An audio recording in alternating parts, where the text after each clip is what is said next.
When you're running the back pedal, a couple of things to keep in mind is, number one, I see a lot of common errors that end up with people falling on their butts, on their backs, because they either overstride or they understride and go too many strides in a certain amount of time.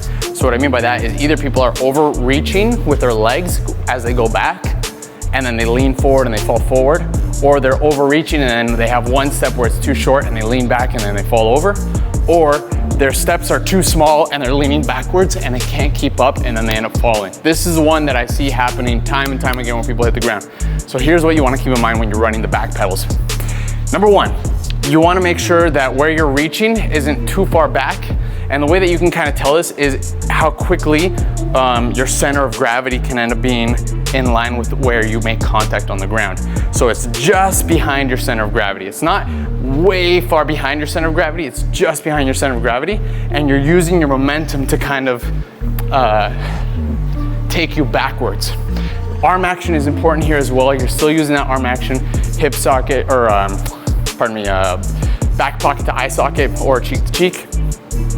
And then you also want to be mindful of your foot strike. You're striking with the ball of the foot and not with the heel of the foot, which I see lots of times people do, that people also roll off the heel, as opposed to staying on the balls of the feet as they go backwards.